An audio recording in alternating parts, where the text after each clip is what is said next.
Hallo ihr liebe Leute, hier ist wieder der Yankee mit Let's Play Baldur's Gate 2 Schatten von Am. Aufpelzig. Ich hoffe, das bringt was. Oh, nach der stark verhustete Episode vom letzten Mal hoffe ich, dass es heute auch etwas erträglicher wird. Neuer Aufnahmetag, neues Glück. Gerade vor 1,5 Stunden frisch von der Ausgrabung gekommen. Und jetzt geht's weiter hier mit der Let's Play Aufnahme.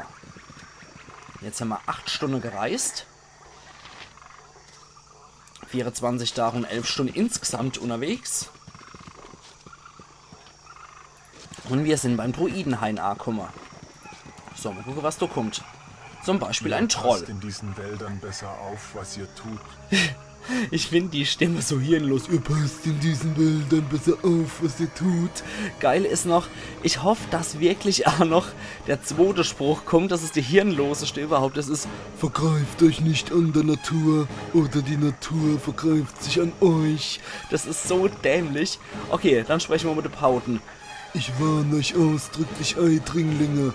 Das Gebiet steht unterm Schutz von der Druine von Tetir.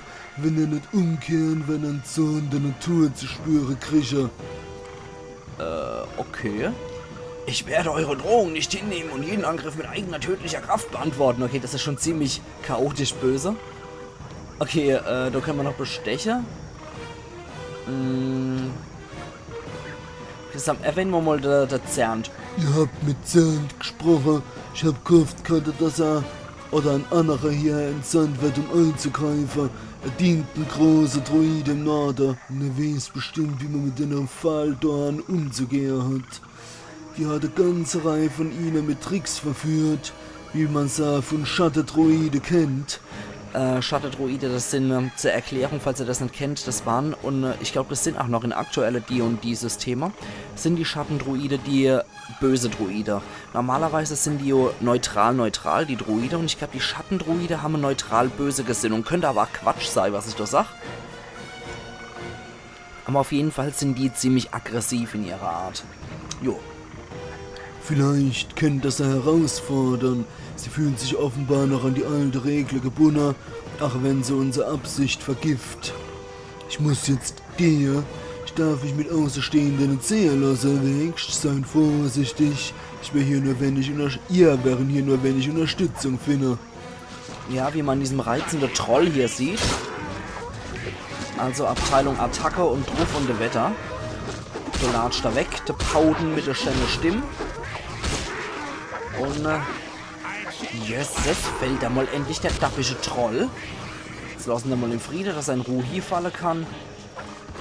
So, und jetzt auf die Schniss. So, na also. Heieiei. Also manchmal mit einer Trolle ist es echt heftig. Da muss man dann ewig warten, bis die Knetköpfe dann mal endlich auf die Schnut fallen. Und dann kann man sie erst töten, obwohl sie schon ewig dem Tode nahe sind. So, das ging jetzt hier glücklicherweise relativ fix. Corgi, jetzt hackt den Troll endlich tot. Ah, das gibt's doch gar nicht. So, na also. Okazara, zum Schluss steht er noch auf. Weil sie einen Instant Play kriegt haben. So. Jetzt auf den. So, Fall hier. Ich muss sagen, das fand ich bei Dungeons and Dragons immer etwas verwirrend. Die Trolle sehen eher aus wie Vogelscheuche, finde ich. Und ein Troll verstehe ich eigentlich eher sowas wie ein Oger. So ein ziemlich großer, ziemlich plumper Mensch. Oder ja, wie ein so groß geratene plumpe Mensch. So stelle ich mir eigentlich einen Troll vor. So, dann die Riesespinne, die ist nämlich auch noch giftig. Und dann noch auf die Schwertspinne. Die bewegt sich, als wäre auf sie Hast gewirkt. Okay, wer ist Anomen? Anomen ist aufgestiegen. Kümmern wir uns natürlich sofort drum. So, my Lord. Was gibt's dann? Oh, einen Fertigkeitspunkt gibt's. Diverse Rettungswürfe sind verringert. ETW 0 sogar um 2 reduziert und Priesterzauber jeweils einer auf Stufe 1, 2, 3 und 6 und 2 Trefferpunkte gibt's auch noch und sogar noch einen Sagenpundepunkt. Nicht schlecht, Herr Specht. Okay, ich würde sagen, wir machen noch eine auf Pflege. Kampfstil mit Waffe und Schild könnten wir theoretisch auch noch, oder? Gerade mal gucken, ob wir das auch noch könnten. Ja, tatsächlich. Sehr schön. Gucken wir doch gerade mal. Okay, -4 gegen Fernkampfwaffen noch, okay. Würde ich sagen, machen wir noch einer. Machen wir noch einer bei Flegel mit dazu, das passt schon soweit. Und die dumm. Ansonsten, ja, sind wir unseres Lebens froh und es geht munter weiter. Oder heiter weiter, so rum. Muss ich immer reimen. Ja, halte ich auch für ein sehr angenehmes Arrangement. Lustig ist an der Stelle, wenn man hier rauskommt und man hat Jaehaera bei sich, dann kommt irgend so ein Hansel und nimmt Jaehaera als Geisel und dann kann man entweder sich selbst opfern, dass man auf Endschadenspunkt durch einen Kehleschnitt runtergebracht wird, oder man opfert Jaehaera und dann ist die ziemlich stinkig. So, wieder jede Menge Trolle und so ein ultra hässlicher Spektraltroll ist noch mit dabei. Oh, hoppla, sogar noch ein Special Guest, der Geistertroll. So, alle auf den Geistertroll. Und Corgi darf denn der am Boden ist nieder mehr. So. Gut, den Trollibus hat es eigentlich schon erwischt. Alle auf den nächsten. Dann darf Corgi dennoch schlachten. So, der da ist auch dem Tode nah, also alle wieder auf den nächsten. Corgi schlachtet den. Anomen hat die Stärke gesenkt kriegt. Okay, glücklicherweise nicht so stark.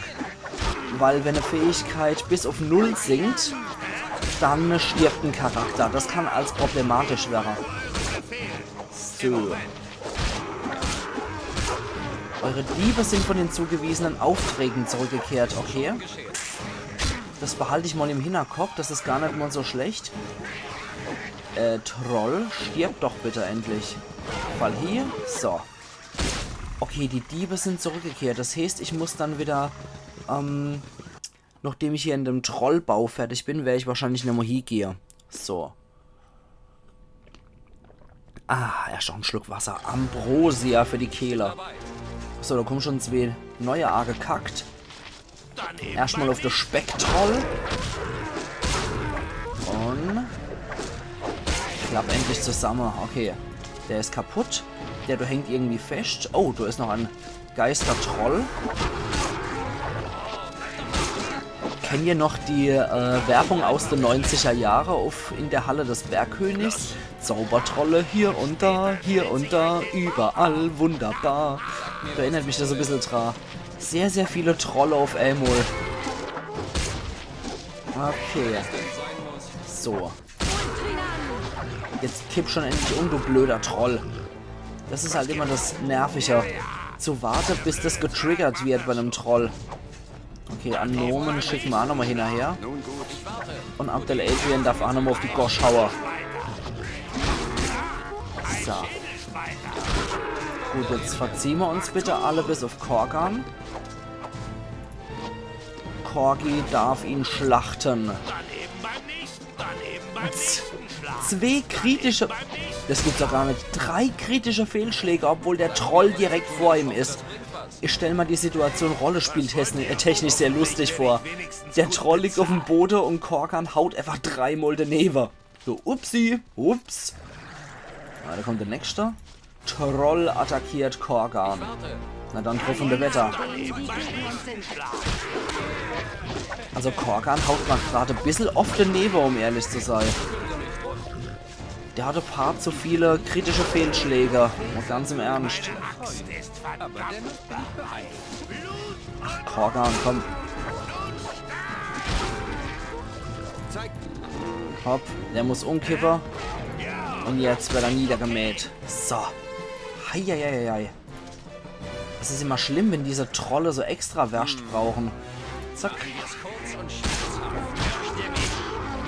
Es ist schade, dass diese normale Trolle nicht wie Geister- und Spektraltrolle einfach umkippen, wenn sie dem Tode nahe sind.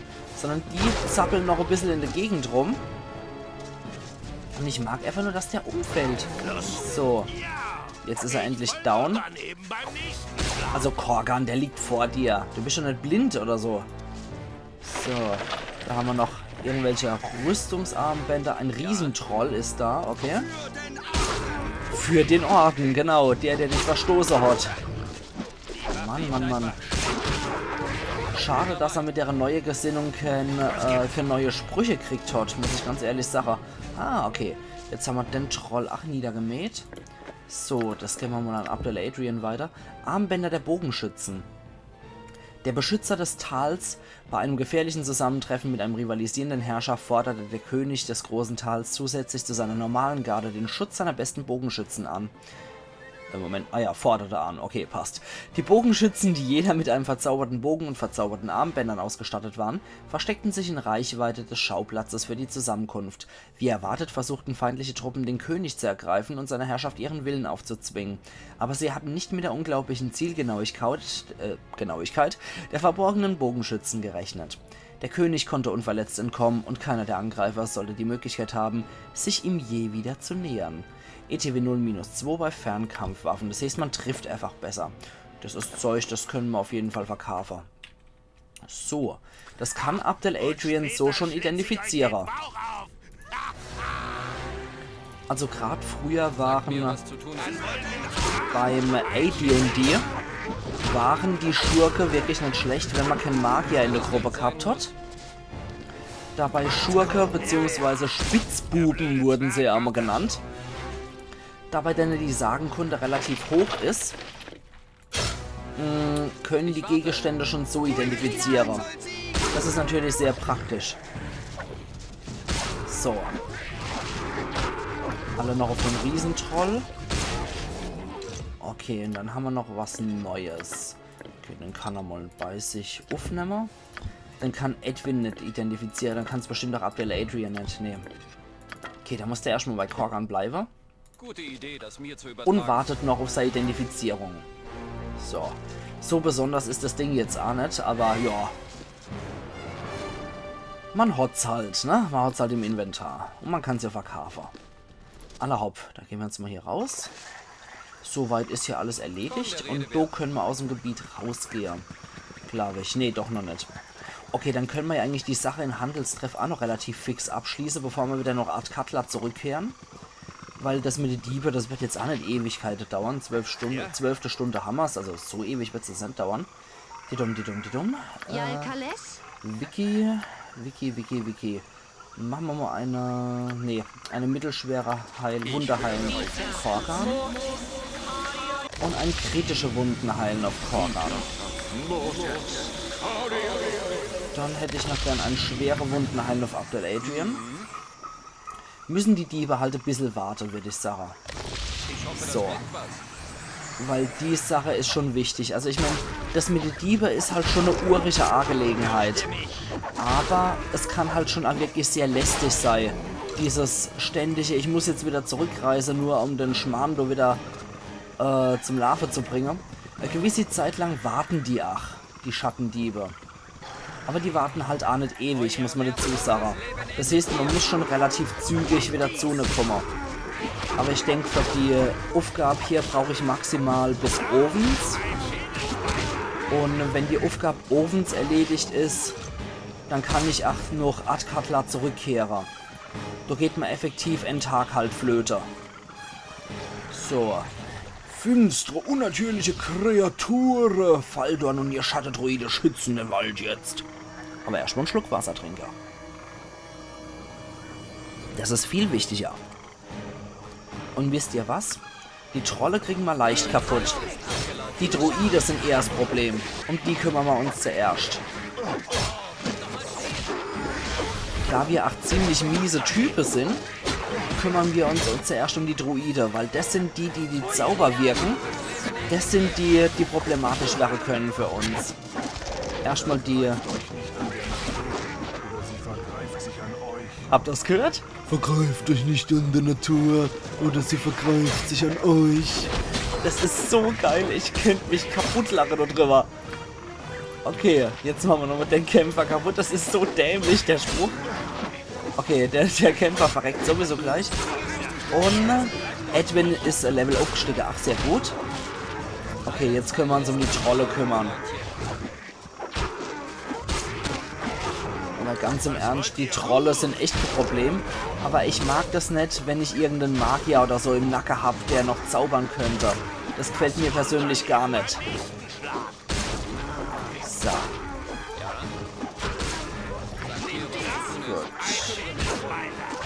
Jetzt kümmern wir uns noch drum. Das ist eine Lederrüstung plus 1. Das sind nur Pfeile plus 1 und Feuerpfeile. Die wollten sie wohl gegen die Trolle einsetzen. Und eine Rolle identifizieren. Das geht an Edwin. Wie ich gesagt habe, eine Lederrüstung plus 1. Das geht hier rein. Und die eine Stufe aufsteigen bitte. Dann haben wir keine Fertigkeitspunkte. Die ETW 0 wird um 1 reduziert. Und ihr kriegt Magierzauber jeweils einer auf Stufe 1, 2, 3 und 6. Ein Trefferpunkt und 3 Sagenkunde. Sehr schön. Mal gerade gucken, sei ETW 0 liegt bei 9. Okay. Und bei Korgan ist er bei, ja, normaler 16. Achso. Normaler ist 16, bei Korgan 6. Merkt man schon den Unterschied. Also Korgan trifft, wenn er 6 würfelt, während Edwin 16 würfeln muss. Das ist schon ziemlich heftig. Ach ja, Magier im Nahkampf und so. Ich wollte noch Magierzauber. So, magisches Geschoss. Wir können, glaube ich, noch ein Schild einfach nochmal drauf packen. Das kann der auch gut gebrauchen. Da können wir noch Melfsäurepfeil ist vielleicht nicht verkehrt. Spiegelbild ist nie verkehrt. Und Aganasas Hexerei können wir dazu packen. Da könnte man nochmal einen Magie bannen. Und einen Feuerball. Stufe 4. Stufe 4. Schwierig. Machen wir einfach nochmal Steinhaut dazu. Die kann er als mal gebrauchen. Eine Stufe 6. Machen wir... jetzt wird es wieder schwierig. Schutz zur magischer Energie. Eine Kugel der Unverwundbarkeit. Das ist auch so ein schöner Standardzauber. So, perfekt. Ich warte. Jetzt haben wir die 13. Stunde. Okay, jetzt sind wir stundenlang in der Pampa rumgelatscht.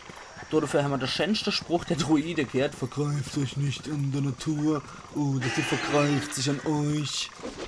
Ach ja, Waldschrate gibt's ja auch. Wie im Wunderland hier. Perfekt.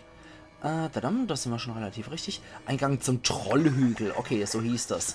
Na gut, die Trolle sind jetzt auch erledigt in der Umgebung. Die haben wir persönlich geschlachtet. Ihr passt in diesen Wäldern besser auf, was ihr tut. Alle so Mülleimer-Stimme hier, die Typen. Euer unbekümmertes Umherwandern durch die Weide von großer Mutter Erde wird nicht ungestraft bleiben. Was darf es jetzt sein? Alter, du seelenloser Freak. Wir jagen mal erstmal einen Feuerball hier rein. So, und die andere, ihr geht jetzt erstmal weg. Gott, jetzt können wir hinterher. Die Zauber sind alle gescheitert, das ist schon mal nicht schlecht. Dann hauen wir auf den schon mal drauf.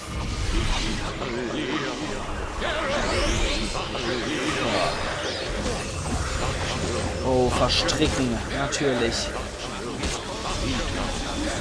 Das ist natürlich bitter. Verstricken ist halt so ein richtig böser Zauber, wo dann die Leute sich nie mehr bewegen können, wenn ihren Rettungswurf gegen Zauber fehlschlägt. So, jetzt auf dem Kühland Lind, der Erfinder der Lindschokolade. Und dann dürfen wir es haben.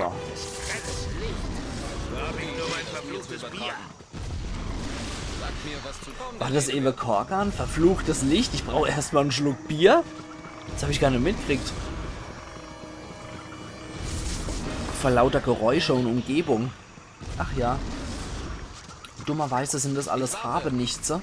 Also diese Öko-Bursche sind leider allesamt ohne Habe. Naja, vielleicht nehmen die das in der Hippie-Kommune so ziemlich ernst. Dass keiner was haben darf und so. Naja, mein Ding ist es ja nicht. Ach, Edwin. Jedes Leben ist doch kostbar, Edwin. Sogar das eines Trolls. So, komm schon. Oh, jetzt haut doch endlich mal die dämliche Trolle um. So viel zu jedes Leben ist kostbar und so, ne? Okay, jetzt hämmer's. So, jetzt gehen wir erstmal hier unten rein, denn hier ist plötzlich ein Turm spontan erschienen. Und da ist eine Kuh. Warum auch immer die Kuh hier lebt. Aber ich habe nichts gegen die Kuh, die darf ruhig hier leben. Okay, hier ist seltsamerweise nichts drin. Belm +2. Wirbelnder Krummsäbel +2. Der verzauberte Krummsäbel trägt das Zeichen von Takakobe, einem bekannten Waffenschmied Karaturs. Wie die Waffe ihren Weg in diese Gegend gefunden hat, ist ein Rätsel. Der Krummsäbel ist perfekt ausbalanciert, sodass man nach einem Schlag in kürzester Zeit einen zweiten Schlag nachsetzen kann. Dadurch erhöht sich die Zahl der Angriffe pro Runde um einen Angriff. Besondere Fähigkeiten: Anzahl der Angriffe pro Runde erhöht sich um 1. ETB 0 -2 und 1W8 +2. Gar nicht mal so schlecht. Nicht übel. So. Aber ich würde sagen, wir sind bessere Waffe gewohnt. Von daher am Anfang wäre das vielleicht echt nicht schlecht gewesen, wenn wir jemanden hätten, der auf Krummsäbel spezialisiert ist. Aber es gibt so wenig Krummsäbel im Spiel. Ich folge euren Befehl. Im Moment. Und so wenige von denen taugen überhaupt irgendwas. Also ja, Hera ist ja auf Krummsäbel spezialisiert, aber das ist trotzdem, das ist Murks, das lohnt nicht. Ich finde es auf der Karte auch ziemlich geil hier. Gerade mit diesem Turm hier. Das macht schon was her. So. Sagt mir, was zu tun ist. Und hier müssen wir auf jeden Fall rein. Hier haben wir nämlich die Adrata. Und wenn wir hier speichern und mit der Adrata sprechen, passiert noch was Uriges. Achtung. Ihr seid aber alle große Männer. Ja, ihr habt den Gestank von deinen dreckigen Gins an euch. Ich weiß, weswegen ihr gekommen seid. Ihr seid Narre, wir werden euch verschlingen. Und zack, wird Adrata zu Itafer.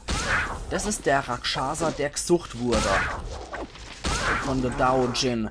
Und hier haben wir dann noch Jalal und Sadat. Die 3 Rakshasa sind hier offenbar unterwegs. So, der zaubert hier was. Aber ich denke, den Draden auszaubern zu lassen.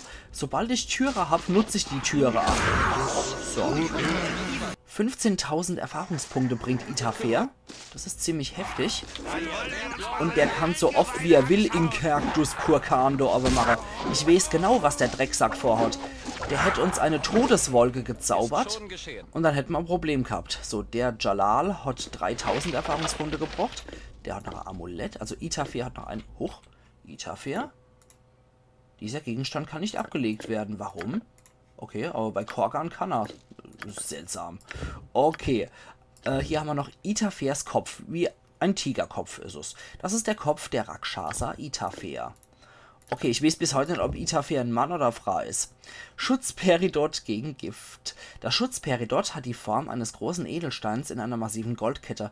Eunuchen in Karatur tragen gerne ein derartiges Peridot, wenn sie das Essen ihres Imperators vorkosten. Was eigentlich relativ sinnlos ist, weil dann merken sie ja gar nicht, dass Gift drin ist, ne?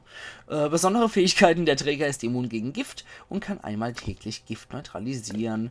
Sehr schön, wir hatten noch keine Kette. Da würde ich sagen, Vikonia, herzlichen Glückwunsch, du bist ab sofort giftneutral, was für eine Drow vielleicht auch gar nicht mal so schlecht ist. So, jetzt komm her, Jadat. Du bist der Nächste auf meiner Liste. So. Muss man dazu sagen, Rakshasa sind halt so extraplanare. Und die sind halt tigerköpfig. Das sind keine, warum kann dann Abdel Adrian jetzt keine Gegenstände mehr aufnehmen? Sehr skurril. Das ist, das müsste ein Kleriker-Stecken +3 sein, glaube ich. Diese erbärmlichen Geplänkel, die wir führen, sind die Zeit nicht wert, die ich nachher brauche, um meine Waffen zu reinigen. Der Feldzug des Ordens gegen die Hügelriesen. Ja, das brachte mein Blut in Wallung. Interessanterweise möchten wir Anomen mit uns sprechen. Ihr habt schon gegen die Riesen mitgekämpft. Ja, und das war sogar wirklich blutige Angelegenheit. Ich habe in dem Sommer bestimmt 20 von den Bestien niedergemacht. Ich kann verstehen, dass er die zufällige Geplänkel für ein bisschen zu simpel halten. Das stimmt, dennoch soll ich mich nicht beschweren. Die banale Geplänkel gehören halt dazu. Und sie sind schnell vorüber, sodass sie lediglich ein bisschen Unwohlsein hervorrufen.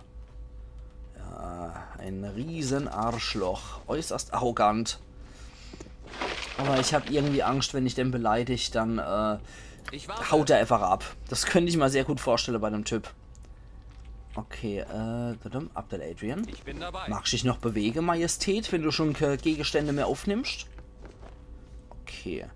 13. Stunde haben wir es immer noch. Okay, ich glaube, wir sind definitiv noch im Zeitplan, dass wir die Sache mit der Schattendruide machen können. Nimmst du wohl die Sache auf den Knetkorb? Macht's kurz. Das gibt's doch gar nicht. Und später schlitze ich So. euch den Bauch auf. Ja, köstliche Scherzkorgan, wie immer. Gewitterbolzer und beißende Bolzer. Also, wisst was, das geht mir jetzt tierisch auf das Senkel. Jetzt speichern wir noch einmal. Jetzt gehen wir nochmal hier in den Spielstand Roy. Quicksave. Abdel Adrian, ich möchte, dass du Gegenstände aufnimmst. Das kann es ja nicht sein, dass ich jedes Mal dann... Ja, also, das war okay. Anscheinend auch nur so ein vorübergehender, komischer Fehler. Ich kümmere mich drum. Den hatte ich bisher aber auch noch nie, muss ich sagen. Wirklich, das ist das erste Mal. Also bei Let's Plays gibt es anscheinend immer merkwürdige Vorführeffekte. Ist schon geschehen. Ach, wenn ich das Spiel jetzt bestimmt schon 20 Mal gespielt habe. Also ohne Witz, ich habe es bestimmt jetzt mindestens 10 Mal gespielt.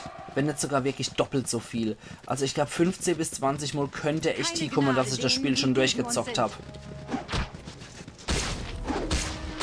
Ich habe das halt in meiner Kindheit liebend gern gemacht. Und fand es immer sehr schön, Baldur's Gate zu spielen. Es hat mir immer tierisch gefallen.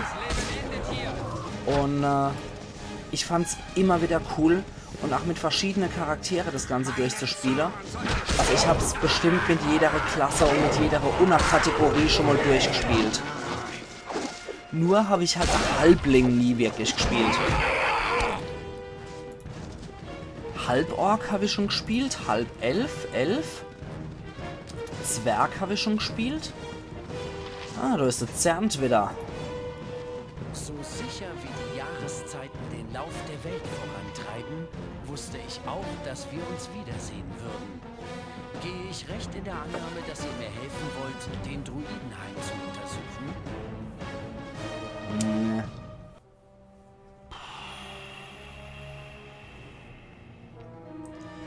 Ich nehme ihn jetzt mal mit, um das Ganze mal zu vereinfachen.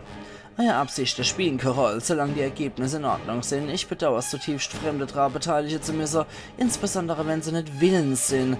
Man muss mal machen, was man machen muss. Ich hatte nämlich gesagt, ich will ihn in meine Gruppe aufnehmen, aber die Aufgabe ist nicht wirklich meine. Und ich habe nicht die Absicht, die als solches zu erkennen. So, jetzt nochmal, ich jage Irenikus, bla bla. Ich habe den Typ jetzt einfach nur noch mit dabei, um die Geschichte etwas einfacher zu gestalten für uns. Weil beim Druidehain kann man es auf die einfache oder auf die eklige Art und Weise machen. Und ich mag es einfach etwas ruhiger angehen, würde ich sagen. So, ich jag mal Abdel Adrian dabei.